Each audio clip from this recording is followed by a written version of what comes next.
Question 13, fate of pyruvate produce by glycolysis depend on the cellular needs.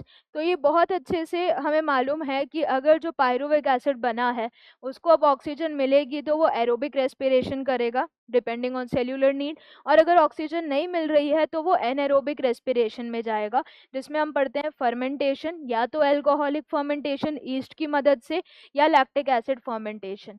तो basically हो क्या रहा है कि जो पायरुवेट बना है, ग्लूकोज, ग्लूकोज का क्या हुआ, ग्लाइकोलिसिस हुआ। तो जो ग्लूकोज है इस ग्लूकोज का हुआ ग्लाइकोलिसिस, इस ग्लूकोज का हुआ ग्लाइकोलिसिस, और उससे बना दो मॉलिक्यूल पायरुविक एसिड के, 2 molecules of pyruvic acid, pyruvic acid.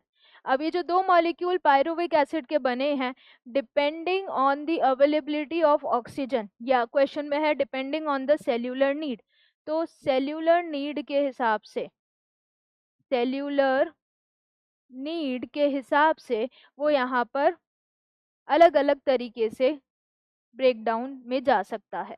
अलग अलग तरीके से कौन सी हो जाएंगी, या तो वो कन्वर्ट होगा, कंप्लीटली ब्रेकडाउन होगा उसका एरोबिक रेस्पिरेशन में, एरोबिक रेस्पिरेशन में, जिसमें ऑक्सीजन मिलेगी, और ऑक्सीजन मिलने की वजह से वो कंप्लीटली टूटेगा किस किस में, वो टूटेगा CO2 and water and large amount of energy in the form of ATP। तो इस एरोबिक रेस्पिरेशन के लिए वो आगे अब जाएगा किसमें, लिंक रिएक्शन में, देन उसके बाद क्रेब्स साइकिल में, and electron transport system and chain में। एंड अगर वो उसको ऑक्सीजन नहीं मिल रहा है तो वो किस प्रोसेस में एंटर कर रहा है, anaerobic respiration, anaerobic respiration. Anaerobic respiration किस में देखा गया है, जैसे कि ईस्ट के अंदर, बैक्टीरिया के अंदर। और एनएरोबिक रेस्पिरेशन में भी दो तरीके का, एल्कोहलिक एंड लैक्टिक एसिड। तो एक हो जाएगा एल्कोहलिक फर्मेंटेशन, एल्कोहलिक फर्मेंटेशन,